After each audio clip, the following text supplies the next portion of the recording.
Perumal Bodhi campus in 40 days NEET crash course. Call 7092501111. Madurai சர்வதேச விமான நிலைய விரிவாக்கத்திற்காக கையகப்படுத்தப்பட்ட நிலங்களுக்கு வழங்கப்பட்ட இழப்பீடு போதுமானதாக இல்லை என சின்ன உடைப்பு மக்கள் போராடி வரும் நிலையில் அமைச்சர் மூர்த்தி சாதிய வன்மத்துடன் ஒருமையில் பேசி அவமானப்படுத்தியதாக மக்கள் குற்றம் சாட்டியுள்ளனர். 250க்கும் மேற்பட்ட வீடுகள் இருக்கும் இடத்தில் வெறும் 64 வீடுகளுக்கு மட்டும் இழப்பீட்டை வழங்கிவிட்டு தங்களது வாயை அடைக்க அமைச்சர் மூர்த்தி முயல்வதாகவும் அப்பகுதி மக்கள் கடுமையாக சாடியுள்ளனர்.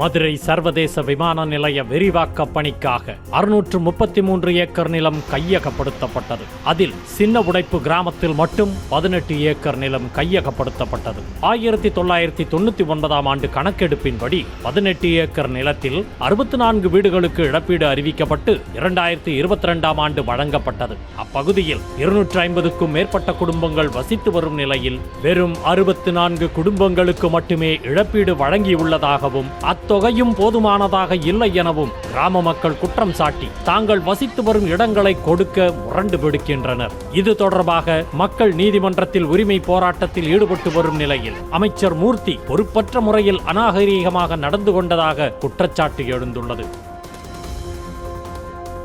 தங்கள் பிரச்சனை குறித்து முறையிட அமைச்சர் மூர்த்தியின் வீடு தேடி சென்றவர்களை அவர் ஒருமையில் பேசி திட்டி அடித்து விரட்டாத குறையாக நடந்து கொண்டதாக சின்ன உடைப்பு மக்கள் குற்றம் சாட்டியுள்ளனர். அதோடு தூத்துக்குடி எம்பி கனிமொழி தலைமையிலான திமுக தேர்தல் அறிக்கை தயாரிப்பு குழு கருத்து கேட்க வந்தபோது மனு அளிக்க சென்ற அப்பகுதி மக்களை அமைச்சர் மூர்த்தி அவமானப்படுத்தும் வகையில் பேசியதாகவும் சின்ன உடைப்பு மக்களிடையே கொந்தளிப்பை ஏற்படுத்தியிருக்கிறது. இந்நிலையில் அமைச்சர் மூர்த்தியை கண்டித்து போராட்டத்தில் ஈடுபட்ட மக்கள் அவரது உருவ பொம்மையை எரிக்க முயன்றதை போலீசார் தடுத்து நிறுத்தினர். இதனால் அங்கு பரபரப்பு நிலவியது.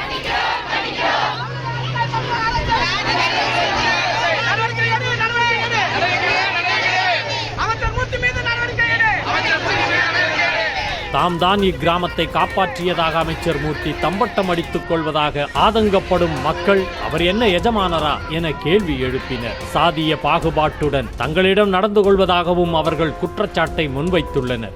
அரசாங்கத்துக்கு நம்ம முறையிடுவோமே நாங்க எல்லாரும் சென்று நேற்று கனிமொழி அவர்கள் வருவதா சொன்னாங்க.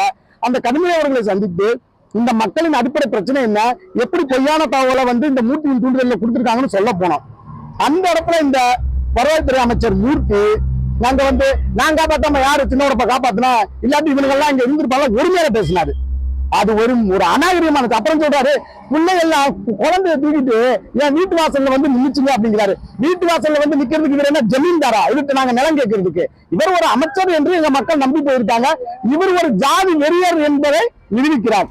விமான நிலைய விரிவாக்க விவகாரத்தில் போஸ்டர் அடித்து தனக்கு எதிராக நடந்து கொண்ட ஆத்திரத்தில் சின்ன உடைப்பு ஊரை காலி செய்யும் நோக்கில் அமைச்சர் மூர்த்தி அதிகாரிகளுக்கு அழுத்தம் கொடுப்பதாக தேவேந்திரகுல வேளாளர் மகாசபை நிர்வாகிகள் சாடினர். இவர் திமுகவோட கொள்கையான சமத்துவம் சமூக நீதி என்பது இந்த அமைச்சர் மூர்த்திட்ட கிடையாது. எவ்வளவு அமைச்சர் இருக்காங்க, நாங்க அவங்களெல்லாம் குறை சொல்லலையே. இன்னைக்கு பண்பு அணுகிறவங்களை நாங்க யாரும் சொல்லலையே. ஏன் கடுமையை அவர்கள் அவ்வளவு நேரம் எங்க விஷயத்தெல்லாம் கேட்டாங்களே. அப்ப இதையெல்லாம் அவங்க தலைமைக்கு சொல்ல விடாம இவர் தடுக்கிறாரு. இவர் ஜாதி பாபுராதான் அழகான ஜல்லிக்கட்டு விஷயத்துல எங்களை வஞ்சனை செஞ்சாரு. அதுவே எங்கள் மக்கள் மத்தியில மிகப்பெரிய ரணமா இருக்கு. அது இல்லாம இப்ப இந்த சின்ன எங்க 150 ஏக்கர் நிலத்தை கொடுத்துருக்கங்க. அதுல கிட்டத்தட்ட எப்படின்னா 500 வாக்காளர்கள் போறாங்க. இப்ப இந்த நில எடுப்புல 500 பேர் 64 வீட்டுக்குள்ள இருக்க முடியுமா வீடு மனையில? இது எல்லாம் சட்டத்துக்கு புறமானது. வீடு தேடி சென்றவர்களை கொட்டும் மழையில் வெளியே நிற்க வைத்து இரவு வரை காக்க வைத்த அமைச்சர் மூர்த்தி மாமன்ற உறுப்பினரையும் தங்களையும் ஒருமையில் பேசி தாங்கள் கூற வருவதை கூட கேட்காமல் துரத்தியதாகவும் அப்பகுதியைச் சேர்ந்த பெண் குற்றம் சாட்டினார். ஒரு நோட்டீஸ் கொடுக்கற ஒண்ணு கொடுக்கற எதுவுமே செய்யல சார். எங்களை கொடுமைப்படுத்துறாரு. இவருக்கு எங்களுக்கு இவர் வீட்டுல போய் கஞ்சிக்கா வேணும் பிள்ளைய தூக்கிக்கிட்டு இவர் என்ன உன் ஆளு அங்கேன்னு சொல்றாரு அலங்காநல்லூர்ல. உனக்கு என்ன சட்டம் இருக்கு? எதுக்கு நீ இங்க தலையிடுற? யாரு நீ யார் தலையிட? நான் புள்ள பத்து வளர்ப்பேன், நீ தலையிட்டு இருப்பியா? நீ யாரு எங்கிட்ட தலையிடுறதுக்கு? நீ யாரு? நேத்து போனாங்கல்ல, நாங்க அந்த அம்மாவை பார்க்கத்தான் போனோம். கனிமொழி அம்மாவை பார்த்து என் பிள்ளைங்க போய் கொடுத்துட்டு வரேன்னு சொல்லிட்டு தான் போச்சுங்க. போனா ஒரு மரியாதையே இல்லை. அரசின் பல்வேறு திட்டங்கள் வாயிலாக சமூக நீதியை நிலைநாட்டும் வகையில் செயலாற்றும் முதலமைச்சர் மு.க.ஸ்டாலின் சாதிய வன்மத்துடன் நடந்து கொண்ட அமைச்சர் மூர்த்தி மீது உடனடியாக நடவடிக்கை எடுக்க வேண்டும் என்றும் அப்பகுதி மக்கள் கோரிக்கை விடுத்துள்ளனர். Velamal Bodhi campus in 40 days NEET crash course. Call 70925 01111.